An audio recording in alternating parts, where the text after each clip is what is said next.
Hey everyone, I'm Ashley Easter, and welcome to Courage Conversations, formerly the Courage 365 Show. We have switched up the name, we have switched up our branding, and we have a lot of exciting things on the way for you. Last season was great, but season 2 is going to be amazing. I'm going to link below this video so you can check out our new website as well. When you go to our new website, please go ahead and check it out. There's a need help page if you are in some type of a crisis situation or you're looking for support around abuse and healing. We also have on that page a free ebook just for you. And on that page, you can look at all of the back episodes of our first season. But for season 2, we have some amazing speakers coming your way. And we're going to be starting with a wonderful woman named Alexis Douglas. And I'm going to introduce her in just a second. But I want to remind you that now that season 2 has started, you're going to see us here every Thursday at 7 p.m. Eastern for the rest of the spring and summer. So make sure you turn on your notifications, you put something on your calendar, because we're going to be back on a weekly basis with so many good conversations. Okay, so this show is a particularly special one, not just because we're kicking off season 2, but because we as an organization, Courage 365, we are embarking on a journey to really learn how to better support the BIPOC community, Black, Brown, Indigenous, people of color. That is something that Courage 365, we want to grow in our support in that area of all survivors, inclusive of the BIPOC community. And we are pleased to announce that Alexis Douglas, who you may recognize from being on the show last season or from me joining her Comfy Couch Conversations, she is an amazing leader, she's an amazing speaker, and she's going to be talking us through some hard conversations, some needed conversations, so we can be a better support to those in the BIPOC community, so we can create an organization that truly is justice focused and an organization that is fully inclusive. So what we're going to be doing is not only listening and learning from her in this episode, but we are going to be having an opportunity, which we'll talk about more later, for you to engage in this conversation. This isn't just a conversation where you sit here and are talked at. This is a conversation that we want to open up to our community. So we are going to be posting a link later on that you can submit your questions about race, racism, the intersection of abuse and racism, allyship, all those types of things, because we really want to educate our community in a way that is empowering for all. And Alexis is here to help us do that. So without further ado, let me bring Alexis onto the show. Hey, Alexis, how are you? I am doing well. Thank you for asking, and thank you for having me. Absolutely. Well, we're so thankful to have you here. And there has never been a better time to have you on the show. There's so many things that are happening in the world, and I don't want to create trauma triggers for people, so I'm just going to be careful about my language around that. But just knowing that there's a lot of things happening in the world right now that are painful to the BIPOC community. And even more than that, we want to create a shared future. That's a term that you, I think, have coined, or you're the first person that I heard shared future or bust. And so we can't wait to talk about that with you today. Thank you so much. And I am the founder of the hashtag shared future or bust, but I must say the concept of a shared future I got from studying Australia and how they treat the Aboriginals on that island. And so they had this premise of a shared future because they understood that their past was divided, but everyone lived on the island. And Mm, so it was very inspirational to me because I want the globe to become that island where we have a shared future or bust. And then people who are in my line of work often have to consider like death. And I am a metaphysician. And so I made the commitment for how I will live the days of my life. mm. And so it is shared future or bust for me. Wow, that is really powerful. I didn't know that backstory there, but I'm even more excited about that term now that I've heard about it.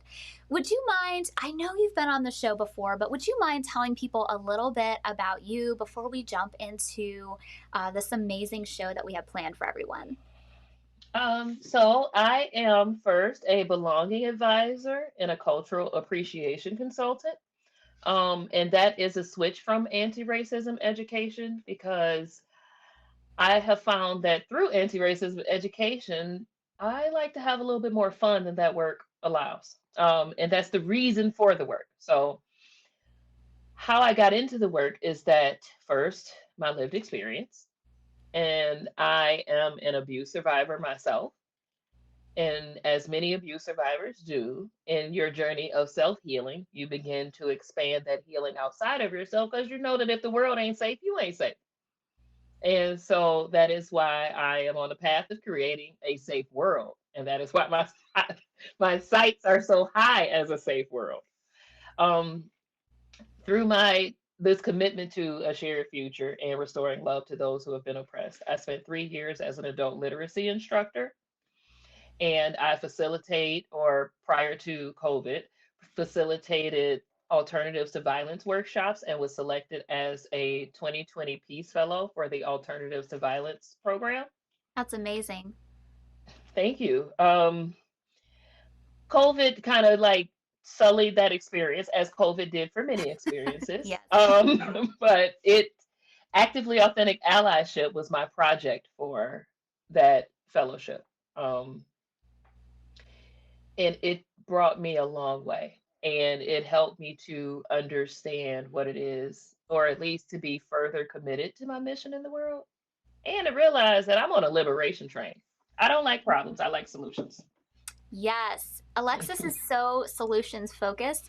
She sees deeply the problems that we have in the world, but she doesn't stop there. She brings forward these inventive ideas that are really, I think, cutting edge, and super, super excited to have you working with us over the next 6 months. So, guys, something really exciting is Alexis is going to be showing up on the Courage.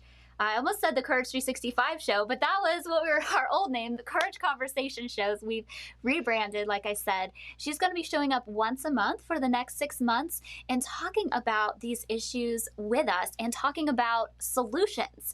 So I am super, super excited about that. She's got so many amazing tools. We're going to be focusing today on resilience and remembering. But before we get into that, I think maybe it would be important for our abuse survivor community to know why this conversation is so important. Why is it important for the abuse survivor community to have a conversation around race, racism, and allyship? Some people tuning in right now, if they're not very familiar with these concepts, they might feel like, how are these connected at all? I thought Courage 365 was just talking about, abuse survivors. Well, there's a really important reason these two subjects are going hand in hand and about the overlap. Alexis, would you kind of share that importance of this conversation among survivors? I absolutely would love to share that importance. But first, I would want to make sure that everybody is in the right state of mind to hear this, because I'm going to be saying some things that maybe we didn't do an emotional lead up to. So I'm going to ask you just kind of to turn on your intellectual mind and turn down your feelings as much as possible. Because I want you to open to listen to understand. You don't Mm, have to agree with me. You don't have to agree with my positions, but just listen to understand the perspective.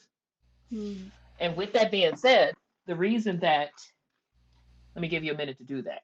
Sorry. That's good. That's good. Everybody, why don't we just take a deep breath? Ah. Mm.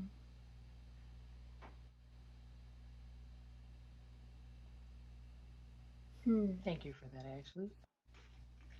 So, the reason that these things are important, that abuse surviving and prevention is important and linked inextricably to racism, is because racism is abuse. And it is pervasive abuse for which BIPOC cannot escape. And there's nowhere to go where there are not people who remind you of your abuser.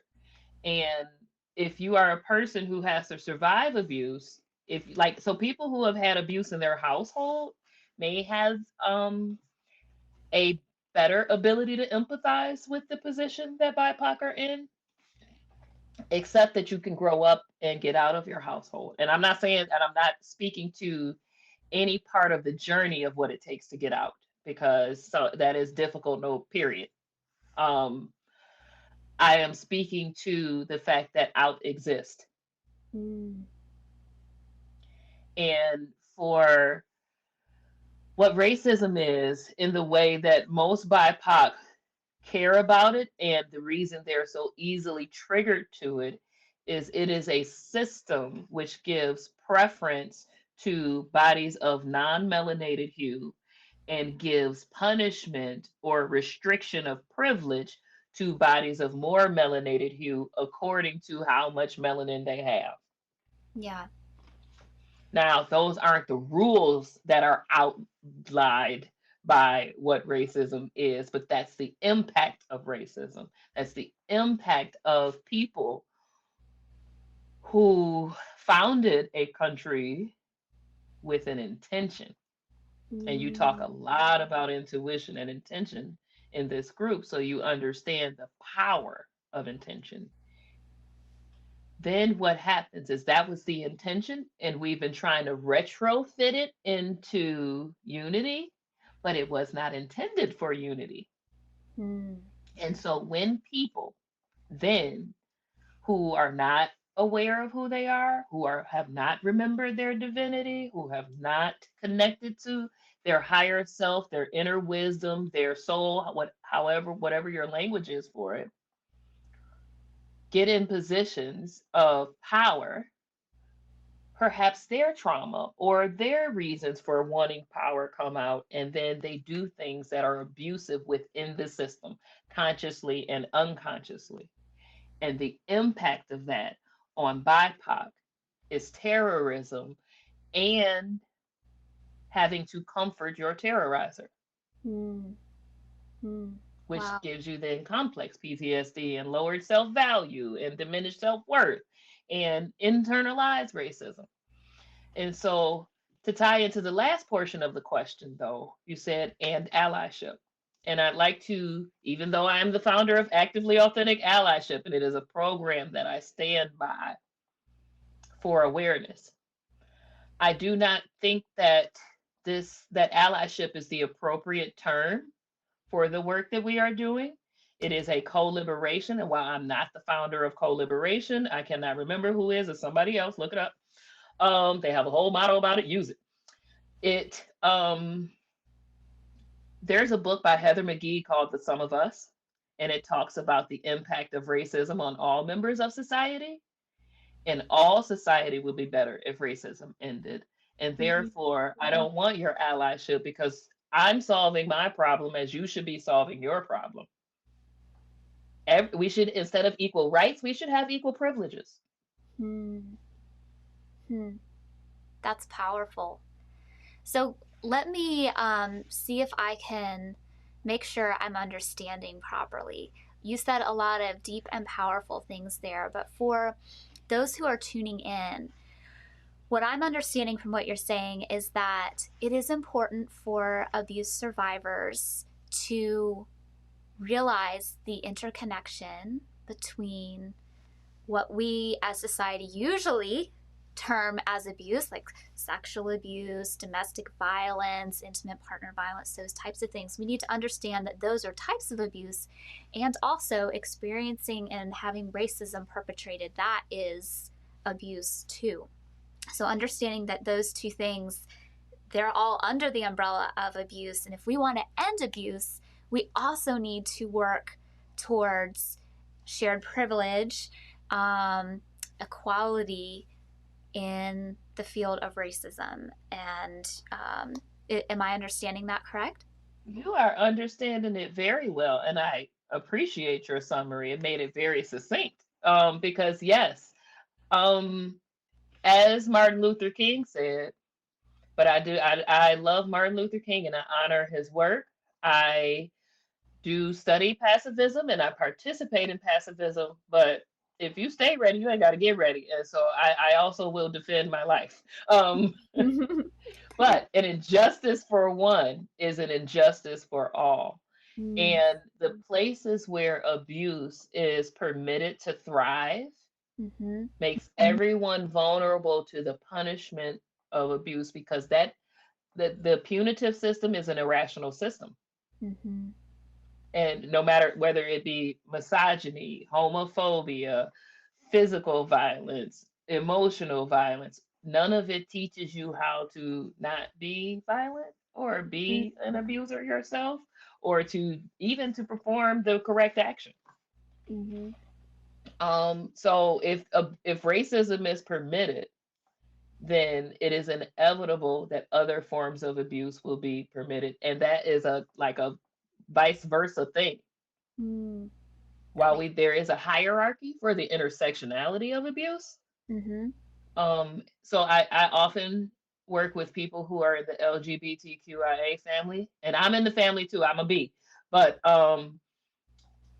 I if they're not safe, I'm not safe, because what is the stem of that kind of abuse is misogyny. mm. Yeah. And so we're in that, like, that's the plight of a black woman a little bit, though, because being at the bottom of that totem pole, it is in your best interest to make everyone safe, but everyone can also accept their safety and forget you. Mm. Wow. That's really, really important. Thank you for sharing that. And I think for everybody listening, just realizing that um, kind of that hierarchy you just mentioned, when everybody's safe, everybody's safe. But when one person, one group of people are not safe, then that disrupts the safety of the whole, though there's, a person or group of people who are experiencing more violence than others. And so here at Courage 365, we have always talked about the systemic issues of abuse. And on some of our other shows, we will get into some of the practicality of healing individually from abuse. But I think it's super important to do what we're doing today and to learn from you, Alexis, how we can zoom out and not just look at abuse as this individual perpetrator and this individual victim, but look at the system that created that and how by dismantling those systems we can create safety for everybody. So thank you so much for that. And this is a question that I have to follow up, and it's a big question. And I realize we could probably talk about the nuances of this for weeks and weeks and still, not understand all of the nuances, not cover all of the nuances. But for somebody who's tuning in, maybe they have a question about like what is racism, because that word is thrown around in different spaces and it's used with different definitions sometimes. And so I think people can be confused about what we're talking about when we're talking about racism and why racism is a form of abuse. So could you explain maybe a nutshell version of what does it mean when somebody says the word racism? Um, so I'm familiar with the many definitions of racism, and for me, it's about the impact. Mm, So Ibram Kennedy, in his book How to Be an Anti-Racist, says that there are only racist policies and anti-racist policies. And while I am not a fan of necessarily zero-sum thinking, I do believe that that is an overview analysis of where we are in this position in time. mm, So racism, in my definition, is a system of, I'm sorry, is a side effect of a system based on power and privilege mm, and dominance. And because the system is based on those things, that means that someone or some members of society have to fall into the category of having privilege restricted, because in order to give privilege, someone has to not have it. Otherwise, privilege doesn't exist. right. Um, and power, in order to have power, you have to have power over if you're not having power with. Mm, Power with is a beautifully wonderful, miraculous thing, but not always. It doesn't always. That's not the chosen route. And then dominion or dominance. In order for you to have power over someone who is a sovereign being, you have to dominate them and right. subjugate them. And so the system that permits that to be possible and its effect, I'm sorry, the effects of the system that permit that to be possible is what I would categorize racism to be. Mm, And then as it relates to being a racist, people who further that system mm, are racist. I know that people say that Black people can't be racist, and I agree with that and I disagree with it at the same time. Here are my reasons why. Black people, the reason Black people can't be racist in impact is because of this, they don't have power within the system as it is designed. The reason that Black people can be racist is because we get the same programming of the system as everyone does in this society. And therefore, we can do things to further racist policies, and mm, just as our non melanated siblings can. right, right. And so it's if you actively participate, and I don't mean intentionally. Mm-hmm. I want to be very clear. You do not have to have the intention to be racist or the intention to perpetuate racism in order to be doing it. Mm, yeah. And you do not have to only be white to be perpetuating it. Mm-hmm. Right.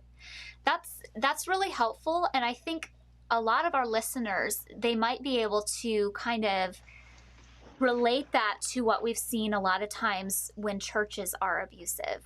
So somebody will experience abuse in the church by one member, but the system of that abusive church was the thing that kind of allowed, created, and really praised that person for causing that abuse, for creating that abuse on another person.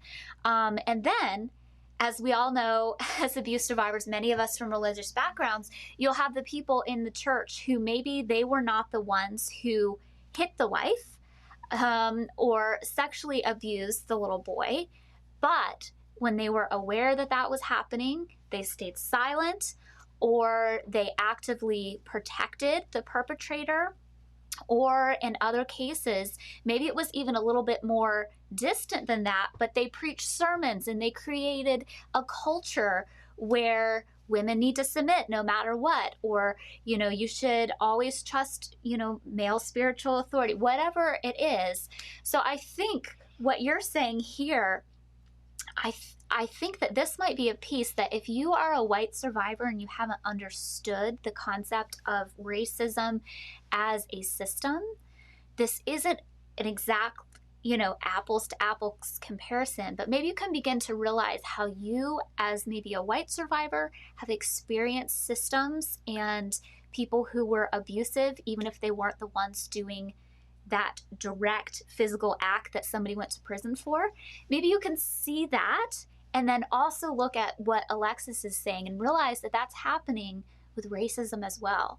There's these And systems. I Yes. would like to interject and say that it makes you specifically more qualified to be if you take in the knowledge of what it takes to see racism and be able to identify it, because you have a hyper vigilant brain, because abuse makes you have a hyper vigilant brain, you can see it better and therefore inform your other non-melanated siblings and family about, hey, that is this and that is that. And you there, listen, the fragility is real. Okay. Defensiveness, deflection, that you know what it's like when you confront an abuser. Okay. Especially if they didn't mean to. Like the people, well, I didn't do it. I just stayed silent. But I'd like to recall and bring forth the George Floyd trial and the verdict that came out. So George Floyd was found guilty of all three counts for murdering. I'm sorry, Derek Chauvin was found guilty of all three counts for murdering George Floyd. And The reason that was possible is because of the number of times in history this type of abuse and murder has been recorded. Not just that this time happened, which meant that the bystanders there and the bystanders every time in history, including them sick ass bystanders that were photographers of lynching, when they made postcards, they still showed the atrocity, and we can look back at it from new eyes. So it is only the recording of the abuse and the bringing it forward and the doing something that's not staying silent that creates the culture. But cultural shifts do not happen overnight. So that creates a culture of safety instead of a culture of abuse. And Mm. if we in my shared future, in our shared future, we have a culture of safety and we have restoration for incidences of abuse. Because if you don't restore the abuser and the abused, you're gonna have it's a harm to society. Now, in that moment, I want to be very, very clear. When I say restore the abused and the abuser, that's in my shared future, in a different justice system, in a different societal system, in a society that has a culture of safety, not punitive justice. Hmm. I'm not in any way one of those people that says, "Oh, you have to love your abuser," Right. or "You should be grateful that you went through that." It is more than one way to learn a lesson. Yeah. I Right. am not, yeah. I just want to be very clear that that is not what I'm saying and not where I'm coming from. Where I'm coming from is that if we don't create a society with a culture of safety, period, we will not have a safe society, and someone will always be being dominated or having their power taken from. And that's not good for human evolution, period. Right. Right. Thank you for that. Thank you for that. So, the title of our talk today is Remembrance and, I'm sorry, Resilience and Remembering. And I would love to transition into talking a little bit about that. And why does cultural appreciation, not appropriation, why does cultural appreciation, what does it have to do with resilience and remembering? What do they have to do with each other? Share this concept, because I think people tuning in, maybe seeing that title, maybe they have one idea in their head. But as you do, every time I have a conversation with you, you use words and then you just like expand them and it just like blows up in a completely different direction than I thought. So bring us in with understanding that cultural appreciation and that remembrance and resilience. So thank you for that question, and it is very multifaceted. So I'm going to try my best to hit all the nuggets you left me because you gave me all the alley oops, so I appreciate it. So cultural appreciation, I believe, is the balance to colonization. When the world became colonized, cultures were deemed barbaric, Mm. savage, inhumane, rather than, and therefore it was permissible for genocide and subjugation and things like that to have happened. And that's not just a European colonizer thing. I think that the Slavics were the first, or the Turk. I'm not a history historian, but that means that there's no appreciation for a culture. There is no reverence for what those cultural stories are. Divine because divine beings created them, and they are representations of their perspective or perception of divinity, which has metaphysical power just like any other human being's metaphysical power or connection to God.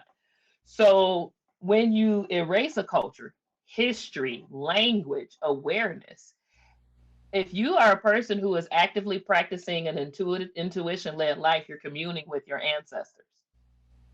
And in that communion with them, they're helping give you wisdom for how the earth and the world works so that their lineage can move forward and yours can too. To have something from the outside just come and strip that, strips your connection, but it still lives in you. It is your blood and bones, literally. And our Um, community might be familiar with the term epigenetics. And I think maybe there's a mm, connection between that and what you're saying. So, anybody who maybe isn't familiar with the language that Alexis is using, but maybe is familiar with epigenetics, the idea that, don't worry. No, no, Alexis is familiar with oh, epigenetics, oh no, I know so you I can just start speaking that language. Let me. So, in your epigenome, which is the instructions for the hardware of your cells for how your body develops. So, if you think about it like a computer, the hardware is what executes the task that the software tells it to do. yes. In the epigenome is a malleable thing based on your lived experience because it is the way that the human body programs the instructions or resilience and survival factors needed for this human and therefore the evolution of the species to carry on. Now, from a place of consciousness spiritually, your soul chooses a body with the epigenetic instructions for its mission, including the cultural history that's in that body. And that's where I believe a lot of the oneness and spiritual practitioners kind of they teach that cultural history is not divine, it's an egoic thing. And everything is egoic and divine at the same time, including cultural stories. So put some respect on them cultural stories names. So that's what cultural appreciation has to do with this work because we need to begin to appreciate cultures and then colonizer culture. It has to, I believe that a lot of my non-melanated siblings turn away from um, their culture and appropriate other cultures because they don't like their culture. Because we have to look through it through different eyes because we have evolved to a more empathetic species, empathetic and apathetic at the same time. Um, so if you don't have that appreciation for culture, you can't have reverence for it. And if you don't have reverence, it's hard to have remorse for the actions Mm, of your culture on another culture. And if you yeah. don't have remorse for the actions, it's going to be hard to make restitution or reparation, which creates more of the cycle. So, honoring the divinity of cultures is cultural appreciation. Mm, Now, you can also respect the sovereignty of cultures. That's cultural appreciation. If you're not a divine being practitioner kind of person, if you you can also just be kind to other cultures. If you know that kindness is a high quality ingredient in life, the thing that you should not do is subjugate or criticize or like I don't know what it's like to be another culture, mhm, so I can make judgments, but it doesn't serve me to do so. mm, It doesn't help me connect. It doesn't help me appreciate. And my goal is to appreciate. right. Now, okay. So then what do resilience and remembering have to do with this process? Resilience, I consider to be a pre-awakening stage of human evolution. Mm, And what I mean is the amount of energy that it takes to be resilient in your body mm, takes away from your ability to awaken to your divinity because you're born with a range. That soul jumped in a body that had a range, mm, whatever it is. And if I'm spending my energy being creatively having to survive, because if I have to survive and I have to be, and as an abuse survivor, and for me, my chaos started before I was born and did not start to calm until I got control of my own life at 19. But I moved out on my own at 17. But it was one anyway. Too much of my own story. I don't like it. Um, if my chaos started before I was born, all of my energy was spent on finding creative ways to survive in a society that wants to dominate and subjugate me and has systems set up to do so. right. I can't awaken to who I am. Mm, Or even if I can, I have to give up things that are integral to my survival. Yeah. Now, I'm gonna say it's possible, and if you do it that way, it's dope. But I don't think it's the way to do it. But that's the way that, like, a Jesus, a Allah, a Buddha, a Krishna, a Mandela, like a lot of these people, they started from the bottom and became masteries of their whole being. But Buddha did a whole lot of like body denial and fasting. Poverty will make you like go through fasting and body denial, but not from a I want to connect to the divine place. And so what happened when you have to go through poverty? From a I don't want to connect to the divine place, I connect to that from a rageful or an angry or a vengeful place. And so all the spiritual benefits of things like fasting and stuff like that transmute that energy into impulse and anger and violence. Because that kind of anger is kinetic. I'm sorry, that kind of energy is kinetic energy. It's got to move. So when you're taking that in and you're not spending that kinetic energy processing food, or spending that kinetic energy making choices and developing the link between cause and effect, because if you don't have enough choices to make, you can't make good decisions because you don't know how to form an efficient process of making good decisions. So all those things you have to think about just to survive keep you from awakening to your divinity, especially if they weren't your choice or your conscious choice. But it is possible to remember. Mm. And sometimes those limited choices can make it so you have to choose yourself. Hmm. And through choosing yourself and getting to know yourself and who is the I that observes yourself Mm-hmm. and who loves you no matter what. Mm. Wherever you go, there you are. But who is you? Who is the I? Who is Mm-hmm. observing the difference between the two? Yeah. That's the remembering. Mm. Because for me, and in my journey, my personal self in this journey, my trauma healing and my survival transformation is one that I have extreme reverence for. And when I see other people who have done that, Ashley, you are one of them, Mm. I have reverence for your journey. Therefore, I don't want something to happen to you. When Mm. your husband loves you and does all the attentive things that he does, I'm happy you're being loved that way. I don't see it as a take from me for you to be Mm. loved so well. And then from that experience of reverence for my own journey, Mm. I had to confront something that I did that was not, that I was an abuser. Or I definitely caused, my impact was for sure negligent. Mm. And I experienced remorse. Mm. And remorse was new for me because my chaos started before I was born. And I had to make so many choices, and spending the time feeling bad about a choice was just inefficient. Right. And through that experience of remorse, I wanted to make restitution Mm. because I have reverence for the journey of healing. And so to cause someone else to have to heal, Mm.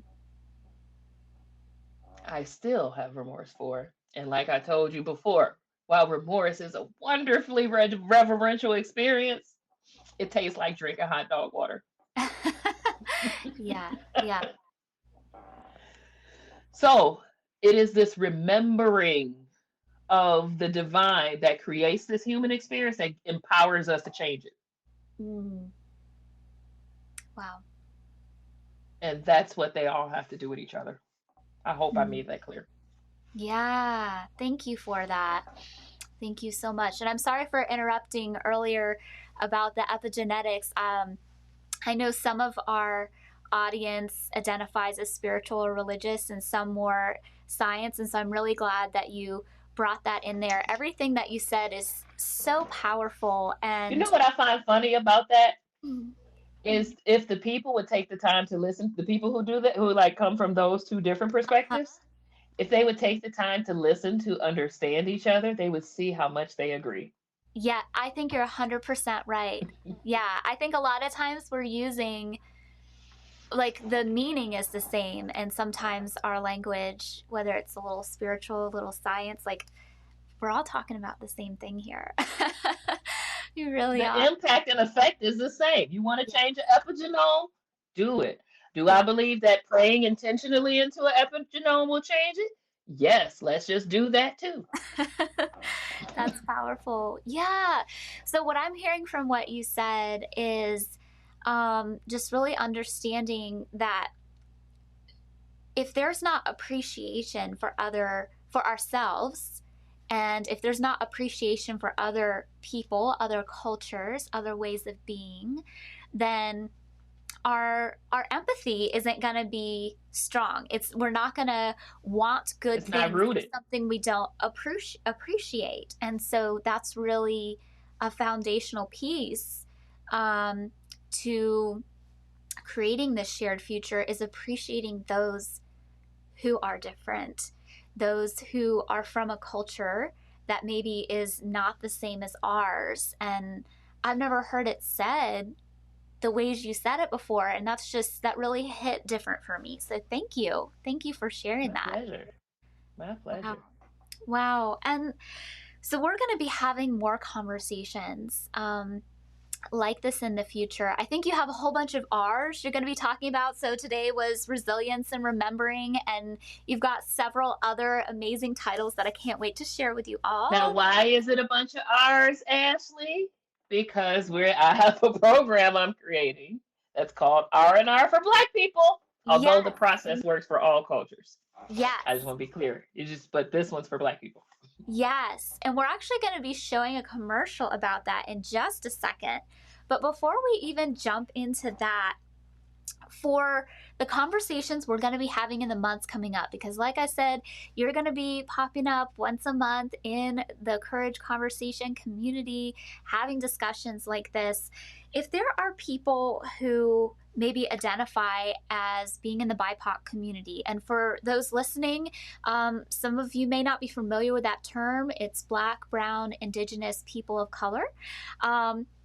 What would you say to the BIPOC community that's a part of Courage 365, that maybe they're, wondering about feeling triggers, tuning in because we'll be having hard discussions?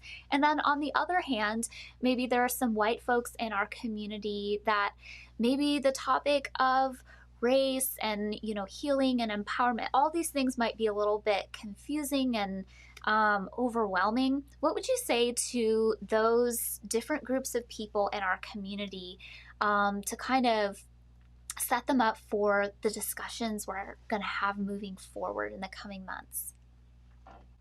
I would say prepare yourself before. Mm, Treat it as a reverential experience, in that there will be things that come up that can be emotionally triggering, but that is valuable data for you. So make sure you're in mm, a safe space. Make sure you're not. So if you're BIPOC, don't necessarily watch it with your white friend. mm-hmm. If you're white, do not watch it and ask your BIPOC friend questions. Just don't. Yeah, yeah. I don't care how much your BIPOC friends say they want you to. Don't. Pay someone to teach you, because you want to Mm, have good instincts, and then in my opinion, you want somebody to help you pray into your epigenome, or mm, ancestral veneration is what that's called, mm-hmm, because the history of your body may have some division in it, and that's mm, something that needs to be, like, some racist division. I'm going to be very clear, mm-hmm, or some abuse or something like that, and you would want to sever that from you and mm. then venerate it. Wow. um so I think, did I answer the question? I'm sorry, I got a little bit Yeah, distracted in my mind. I think so. So maybe people who are tuning into these shows know that they're super important conversations, but also know that we're going deep, and to create a safe space for yourself to listen, maybe a little bit of time to process afterwards. Think about how you can process in a way that is safe for you, but also not dumping your feelings on Black, Indigenous, Brown, people of color who are. And that goes both ways. I want to be clear. Sometimes in our in BIPOC being triggered, or as any abuse survivor would, sometimes there is I project onto you my frustrations, or I project onto you my fears, as opposed to recognizing that that's not the intention that you're coming from. And so I want to just say this last thing. Thank you for drawing my mind to the question. Pay attention to the feelings you have, because those are your energetic signatures and tags around this situation. And if then when you go to engage in conversation with people of a different racialized group, those energies are going to speak, like your awareness of your being's energy, and whether it's yours or theirs, are going to give you more tools for conversation than any training or anything. Because like microaggressions with ill intentions feel different than microaggressions without. Fear energy feels different than connectivity energy. However, some feelings, some sensations, like, because everything exists in polarities. If anxiousness and excitement feel the same in the body, if I'm excited, that might cause you to feel anxious because of your programming, even though my program is different for yours. So then in those conversations, you want to be aware of it, like, don't go too high or don't go too low until you're comfortable, like stay in your emotional range, like a safe one. That's great. That makes sense. And the Courage 365 team, we're actually in the middle of creating a resource to help people get grounded after our episodes, so different breathing techniques and things like that. So we will soon have that coming out for you all to check out. That could maybe go along with what Alexis was saying, and just creating that safe space for yourself to engage in these important conversations and also take care of yourself at the same time. Before we check out your amazing promotional for your program coming up, in just kind of a nutshell, we've already talked about this a little bit, but like, why is this conversation so important? Why is this something that we can't just ignore and walk away from? Why do we need to continue having courageous conversations around this topic? Because when we don't, we have a society that looks like ours today. Yes. Yes. And I could go into a litany of reasons why to try to guilt people or compel people. But I don't know too many people who, even people who are saying we should keep things the way we are, there's a reason they're saying that, is because they look out and they don't like what they see. Yeah. And for everybody who's saying that we should change things, is a reason they're saying that, is they look out and they don't like what they see. Yeah. Yeah. And this work is important, because the only way to get to a world where we like what we see is for us to have these courageous conversations. Otherwise, it's violence. And I don't mean that as a threat. I mean it as an observation. Yeah. Yeah. Yeah. Conversations, from what I'm hearing from you, it's a way to reduce that violence. It's a way to begin to solve this problem. And Alexis brings the solutions. And one of the solutions that she offers her community, we're going to be showing you a quick video about one of her solutions.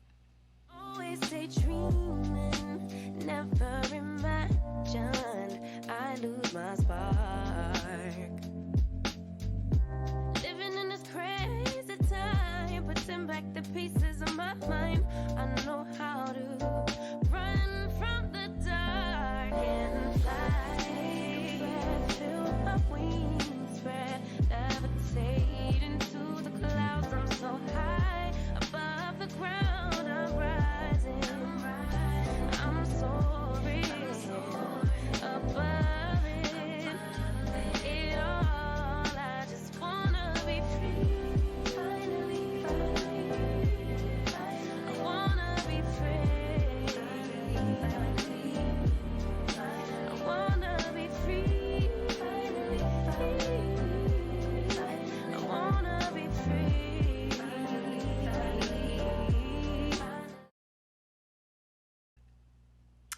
Okay, we are back with Courage Conversations, and Alexis Douglas is here today. She has shared so much wisdom with us. She's going to be here, like I said, once a month for the next 6 months, really having these deep, needed conversations so we can heal our communities on a greater level.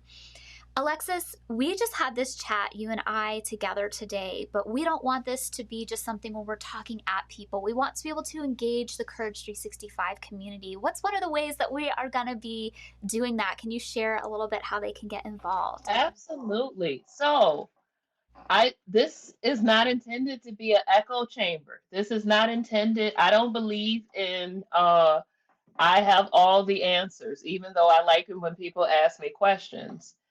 So that brings me to, please ask the questions so that we can co-liberate together. What is it that you need to know for your specific journey? And then please submit those questions and they'll be a part of our show and a part of our discussions. Some things that might prompt questions is, I've just realized that this is something that is real and pervasive, but I am only surrounded by white people. How do I find out more? Other questions like, oh no, my daughter has a black boyfriend and I realize I'm racist and I didn't know it. Or let me change that. Let me soften that language. My daughter has a black boyfriend and it makes me uncomfortable. I'd like to explore why. Um, I have a melanated grandchild or relative, and I want to know better how to love them because a thing that happens in mixed families is that melanated people do the same thing they do in outer society from their white siblings most often, and that means that they don't have safe spaces in the home or outside of the home either. Um, and a lot of times, white people in that situation want to make everything safe, and so because they only know safety through whiteness, they do not allow their melanated relative to explore their culture. Right. So those are things that could prompt questions. You can ask things like for resources for like, oh, I want to talk to my children about this. If you there are I please just get creative with the questions. I love questions, hence the Ask Alexis Coaching and Consulting. Yes, thank you for that. And I'm going to encourage everybody to use the link that will either be below this video or included in whether you're receiving this video via email or however, there will be a link alongside this video so you can fill out your question in a form. And please do it in a respectful way. Always keep respect in mind as you're asking questions, but it's okay to also do it anonymously. We're not going to, name what your name is there. Just make sure your question's respectful. And also realize that we're creating this question box for you to drop your questions in for Alexis. And that by doing it through the question box, we are making an attempt to still create a safe space for Black and Brown people of color inside the Courage 365 community who may not be in a space where they want to be flooded with all those kinds of questions. So please try to keep your questions on these types of subjects to the box where it can be in a container that is addressed in a way that is not going to be triggering as much to people who may not be ready and open to receive the questions at that time. And I do want to I want to take this moment just to address a little bit of the reason that you brought me on for this work. There was an incident in the Courage 365 group Yes. where abuse survivors had trauma reactions around various forms of abuse, and one of them was racial abuse, but then there was abuse from leadership, and those two things were conflicting. And the rule to remember when you're discussing sensitive topics, even though it hurts you, when amongst other abuse survivors. So I'm not talking about, like, I'm not trying to gaslight here. I want to be very clear. But for people who are also affected, is it kind or is it necessary? I understand we all have our pain and sometimes that pain has to come out. But if it's not kind, you're becoming the thing you hate and you're being abusive, and that just is the impact. Get help with your abuse. Mm, Seek refuge, find support groups, engage in therapeutic activities, read books, watch podcasts, do things to give yourself language.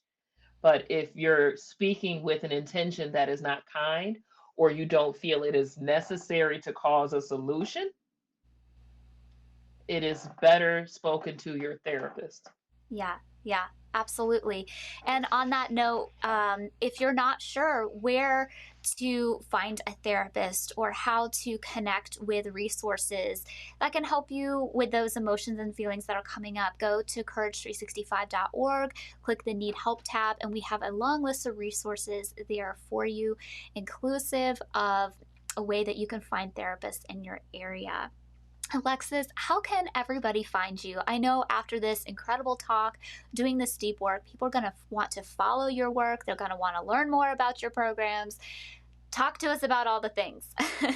So I am on all, well, when I say all socials, all the socials I'm on, with the exclusion of Facebook, I am Ask Alexis 111. And on Facebook, it is Ask Alexis 0. It's Ask Alexis. There's an avatar that is multicolored that looks exactly like me. It And does. so when you see that on any one of the platforms, that's my channel.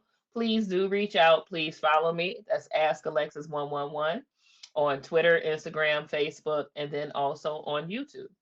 Yes. And I love your YouTube channel. Your videos are maybe my favorite thing that you do. I love hearing your voice and your so many mic drop moments. Thank you so much. I realize that this is a heavy topic, and I am so thankful that you took the time to share and educate us today. Thank you so, so much. I cannot wait to continue this partnership moving forward in the future. Thank you. It's been a pleasure. And everybody, if you are not already following Courage 365 and our various social media platforms, I would invite you to go ahead and do that now. So you can follow us on Twitter, which I don't think we have a button there at the bottom about, but you can find us easily on Twitter, as well as Instagram, Facebook, and YouTube. But if you'd like to watch some of the back episodes of our show, you can go to courage365.org and you can find all the previous episodes, including the previous episode that we had with Alexis in the past. And just for going to our website, you can receive a free gift from us, an ebook called 5 Keys to Living a Life of Courage. This is for you if you're a survivor getting ready to step forward into your journey of healing. If you are in crisis, make sure you call the police. But if you are in a situation where you're looking for other forms of non-intimate danger, you can go to the Need Help tab on our page and get a bunch of resources there that you can check out. And as always, on our website, we have on the screen a safety bar. If for any reason you are in a unsafe environment and you are on our website, either listening to an episode or checking out our Need Help list, you can click that safety bar at the top and it will bring you to a completely different page if you're worried that somebody will be looking over your shoulder, because again, safety is paramount for us at Courage 365. Thank you all so much for tuning in, and we will see you next Thursday at 7 p.m. Eastern. Love you all and live with courage.